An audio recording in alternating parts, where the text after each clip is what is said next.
Where do I have? Where are you calling? Where are you now? Physically? Yeah. So I'm in Pittsburgh, Pennsylvania. You're in Pittsburgh, Pennsylvania? Pittsburgh, Pennsylvania. Yeah. Great. We had somebody from London last week. Oh, very nice. And the week after we had there's a bagel. There's two bagels left if you want one. It's already split for you, and you have to put the cream cheese on it. Then the week before we had somebody from Boston. Okay. And then somebody from New York, obviously. So that's good. So we have a broad base, a range of people. So I guess I don't want to take too much of your time, but first of all, tell us a little bit how you got the first job. Yeah, so good question. So I'll give you a quick overview of kind of my career and kind of what I've done. So went to Lehigh for undergrad, did the MS in, I think back then it was called financial mathematics, and now the name's changed a little bit. Yeah, so I did that program, and then I went to New York City, worked for CIBC Oppenheimer on the convertible bond desk. So all convertible bonds, I kind of call them bonds and drag. The Cadillac of investment vehicles is what some other people call, but basically a bond with an optionality on the company's stock. So I was doing institutional sales and trading for them for about 4 years or so. Really enjoyed it, liked the people, and then but at the same time, I decided finance wasn't necessarily for me. So I went back to business school, went down to the University of Virginia for 2 years, got an MBA from them. And then I've been in Pittsburgh now the last 6 years or so, working for a metals company, Alcoa. So Alcoa, Arconic, so big metals companies do mostly all aluminum for the most part. And then in the last couple of months, I'm looking to transition to a different job elsewhere, probably outside of Pittsburgh, but I haven't quite figured it out what exactly I want to do yet. So that's kind of a high level of what my career is, where I've gone. So haven't stayed in finance, only stayed in finance for about 4 years. At the same time, kind of have leveraged all that finance background and the math background I got in the fifth year master's program, fair amount, surprisingly. So I guess that first job, so good question on how I got that first job. So I got to think a little bit, but part of it was really two things. One was a combination of just kind of, I did sort of people came to campus, right? I assume they still do. I got a job or an interview I did an on-campus interview, and I interviewed with CIBC in their commodities department in New York, and that went very well, I thought. And then I had done a little bit of networking with some of the people there. I followed up with them. And they moved me over to the sales and trading side, which is not where they were originally looking for somebody from right out of college. But they liked my resume. They thought I interviewed really well. And because I had been doing some networking and talking to a few other people there, they thought it could be a good position. They were on the commercial bond desk and kind of middle market equities area. And so I went back in for another 2 interviews with the desk.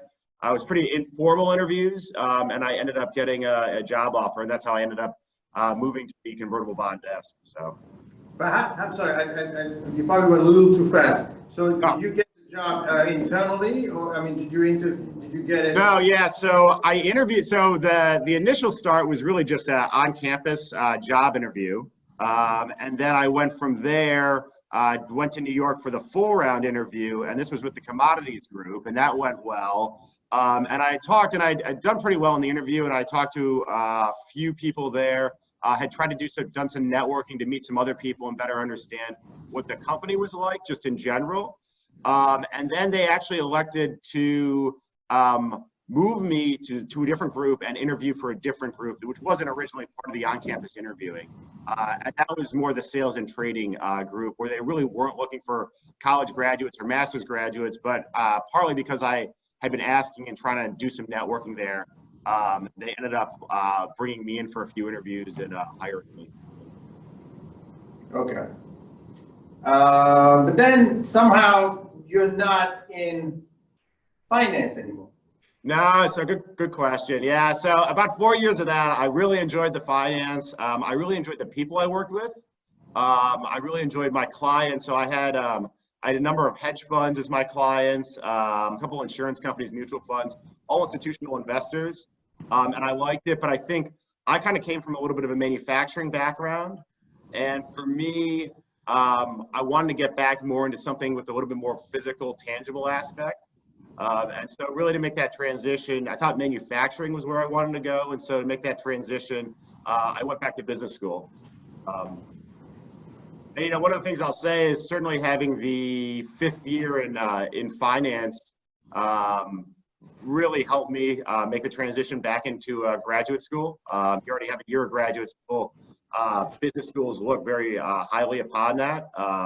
They think it's a good indicator for how you do in a business. I think if you have a 5th year of education and master's program. Okay. I guess the next question is, what are some of the courses that you took at Lehigh? And that was, I guess, you're 2007, right? Yeah, 2007 for the master's. Undergrad, I was 2006. 2000. So which are some of the courses that you found help you the most when you start, working in finance at the beginning? Yeah, so within the finance, so convertibles were pretty interesting because you had all the Greeks, so right, you had delta, rho, and so understanding all of that. That's how the investors really made the decision. So I certainly think, you asked me for classes, but whatever classes you kind of learned, the sort of the Black-Scholes model and stuff like that, I thought was pretty important, at least from a numerical perspective. The other classes that were helpful, there was an options class, I think Professor Greenleaf taught at the time.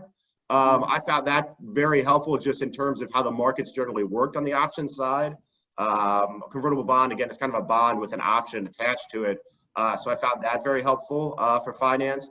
I would generally say all the math classes I took from a little bit, if we abstracted about what I really kind of leveraged out of things beyond just the finance area, the math classes, I think, really provide a good framework for how to logically think about problems, whether they be finance problems or I was doing internal consulting for the manufacturing company and then R&D area. And I think the math provides a great background to kind of abstract and provide frameworks for how to think about problems. So from a specific perspective on the finance side, yeah, certainly the mathematical classes where you learned about the Greek, the options classes, and then just math classes in general. Now, one topic that keeps coming up is that, they're all studying and want to get the good grades and get the curriculum, but, a theme that's coming through is that more often than not, you really don't use everything that you've learned, right? You're using it to get the interview and the job and the overall profile, but when it comes down to working, you really, right? So I will say, I think the thing that fascinated me about the 4 years I was there and working afterwards is it's really the relationships you have with the people when you work. Your ability to cultivate and maintain and have the integrity to manage the relationships is critical. So I think, that's a little bit more of the soft skill side. I think for me in that role, I was a little bit more on the sales side. So managing those relationships was critical, right? The client could either come to me to do a trade, or he could go to another broker to do a trade. And part of why he came to me all the time was good relationships, right? He trusted me. I was honest. And so I think that was an important aspect. I don't know if that's something you really learned in class, but I'd say maintaining good relationships is important. And it goes hand in hand with teamwork, right? So I was on the sales side. I had my traders right across the desk from me, right? So had a client call me, would say, oh, Marin, I want to buy 5 million of these bonds. Here's what I'll pay. I had to go to the trader and say, here's what I'll pay. Is this a good price? What can you do for me, right? And so there's a little bit of negotiating directly with my trader on the other side if he held those bonds on the book. And so it was critical to be able to have that relationship with the trader to be able to do that. So having good teamwork was important too. question, please. Yeah. Go ahead. Speak loud because he has to. Hi. I would like to ask what kind of questions they will ask during the interview? What kind of questions they're going to ask you during the interview? What kind of question did they ask you, if you remember? Or what know yourself when you're Good. So good question. So the first round of interviews when I was interviewing for the commodity role, those are kind of like the standard questions about, oh, tell me about a time you did this, or tell me about what you think about that. I did have a couple questions where it was specific around, okay, well, what happens if the stock, if you have an option, if you have a call option and a put option, what happens when the stock moves, right? What happens to your delta? What happens to your volatility? So I did have specific questions with that. By the time it kind of came to the later rounds, when I moved to the sales and trading side rounds, it was really a get to know you kind of question. I had somebody, maybe the most interesting one I had. So this was, the person really wanted to better understand, they really wanted to test me on what I would think about on hedging a position.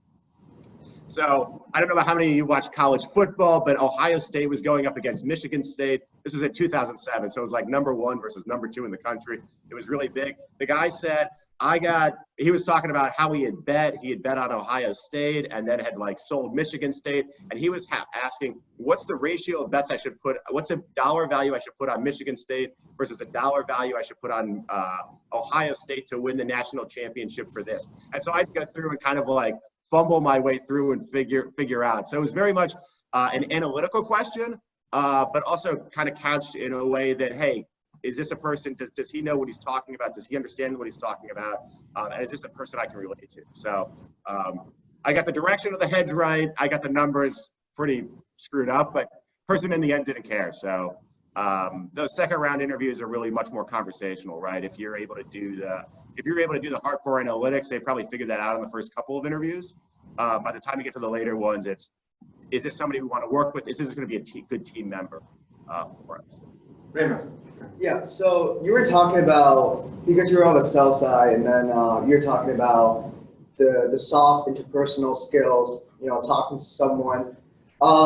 So just wondering if, like we're applying for something that's more related to bonds, quants, and all the pretty technical stuff, how would you prepare for those questions that you're talking about, like the analytical questions, instead of, like in the early round, instead of, just using your soft, nature skills of talking? Yeah, I would say the early one, I mean, obviously be able to, I would say the numbers are less important than your ability to be able to talk through the problem, right? So if anybody's ever studied for like case interviews at the consulting level, the questions really come down to how are you thinking, right? So most people are trying to test how you're thinking. And so don't worry about fumbling through the numbers as much. It's probably a lot more important to be able to say, okay, here's the thought process I'm going through, right? And if they can follow along in your thought process about how you're thinking about things, they're more willing to help you out in the interview and help you understand. That's what they're really trying to hone in on is, hey, does this person have a logical approach to approaching this problem, right? So if they're asking you about hedging something, if they're asking you about specifically, what would you do in this situation type of thing, being able to logically walk through that approach, not just come up with the right answer, is probably more important. Does that answer your question? Yep. Yeah, if you could, I would say if you're in an interview and they give you a problem, you come up with the right answer, but don't explain how you got it, that's not a good answer. I see. It's better to go, it's my opinion, it's always been better to hear the person talk through what they're thinking and come out with a bad number, but the right thought process, if that makes sense. Yeah. As long as they have the right thought process, they're not going to be that far off. So where do you think the jobs are now? I mean, the program at that time probably was preparing you for hedge fund work, right? Yeah. So it was a lot of hedge fund work. It was a lot of structured products. Mortgage-backed securities was huge then. So that was really big. The quantitative investing is huge right now. It was always big back then too, to some extent, but not as big. And so, I think that's where a lot of the jobs are going for. I've been out of the finance market for a little while now, just flipping around. Yeah, it's really mostly the quantitative analytics and stuff like that. that people are honing in on. Yeah, back in 2007, before kind of the Great Recession, it was very much the mortgage-backed securities and whatnot. How can you make a mortgage-backed security quadrupled, right? What's that, MBS to the fourth, right? Yeah, so you graduated in 2007, and then so basically the market hits and all that, and then right now we're talking about there's another like pullback or recession coming. How does the industry and like hedge fund and also like quants related jobs are affecting, and then how should this kind of class react to that? Yeah, so is your question kind of what the jobs are right now or how it's changing? Like how like, because like '08 it happens, like how was it back then, and then how can we prepare things to like, Oh, I mean, yeah. So I think on the quantitative investing side, it's just gotten stronger. The demand's gotten stronger since then. Again, I've been kind of out of the finance market for 6 years, so I'm probably not a great source of information on this. But everything I read in the journal and everything I see and everybody I talk to, friends that have gone into it, it's really being driven heavily by the quantitative investing is where things are going. I think if you look at the hedge funds that are opening up, I mean, investors don't really want to go with somebody unless there's a quantitative aspect to it, right? So most of the hedge funds are trying to push into there. I think so I went to the sell side, like you said. That's shrinking. A lot of it's going more electronic. I mean, convertible bonds is a little bit more of a different beast because there's a little more human interaction in terms of both. You typically trade. If you're working with a hedge fund, you typically buy the bond, sell the stock, right? To do a hedge trade on it. So it's a little bit more of a personal and nuanced aspect, but general bond trades, stock trades, I mean, that's going very much electronic. So, and that's just driving more quantitative interest on the hedge fund side. So.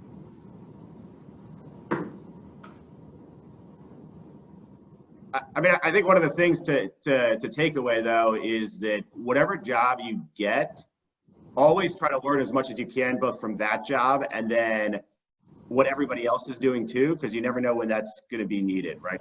Career move. So while I wasn't on the investment banking side, I did try to learn as much as I could about when we had new issues coming to the market, right?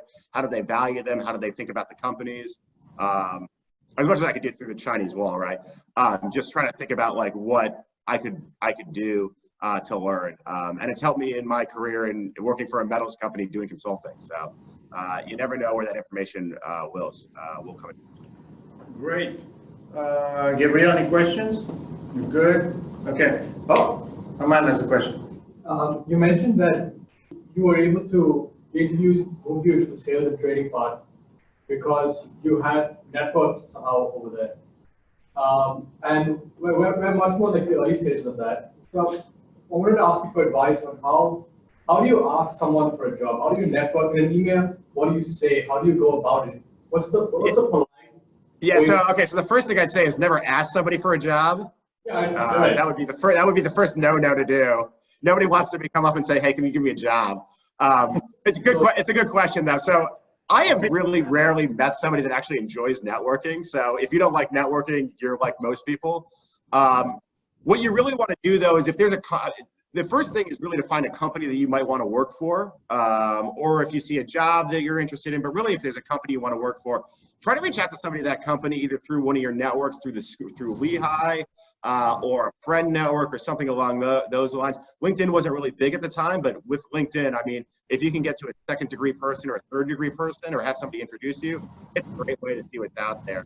But really just having a conversation with them saying, hey, what's it like to work at this company? You know, what do you do? What do you see is growing in the company? And then you really get to the end of the conversation, you say, well, that sounds great. I do have an interest in working for this company. Is there anybody else you think I should talk to, right? So you're not asking for a job. You're really asking for, you know, they want to see, I want to work for this company, right? So I mean, for an example, I mean, I wasn't hiring in the finance side, but when I was working in the R&D department, you know, I was managing 25 people. So we always had openings coming in the R&D area. And one of the key questions that I had when I was interviewing somebody or when somebody would come to me is, does this person really want to work for the company, right? And so there are instances where people weren't good fits for the role they were interviewing for, but they really showed a passion for interviewing for the company. And in those cases, right, even if the role wasn't a good fit, I knew the person wanted to work for the company and I thought they did an okay job in the interview, I'd look for other opportunities and recommend they apply to other jobs. So as far as networking goes, don't ever ask for a job, but always think about, hey, is this a company I want to work for, and kind of ask those questions. And use it as an opportunity to see if it's a job you want to do too, right? I guess maybe I'll give you one more story. Sorry, a little bit long-winded of an answer. But I interviewed for, I think it was HSBC, and it was in their structured mortgage-backed security area or something like that. And I did a first-round interview with the Lehigh guy on campus. Really good interview, really interesting. I went to the second round interview in New York, and I interviewed with 3 or 4 people. First interview went okay, it was interesting. Second interview was a little bit of a disaster. The guy was all about numbers, wasn't really very interesting. But at the end of the conversation, kind of talked a little about what the job did. And I just, in the back of my mind, I'm like, I have no interest in doing this job. And so I got to the third interview, and the guy, first question he asked is, why do you want to do this job? And I said, after these first 2 interviews, I think I've decided I don't want to do the interview, or don't want to do the job. It ended up being a great interview. I just was able to talk to the person, but I think from the other perspective, right? So that was a job I learned that I didn't want to do.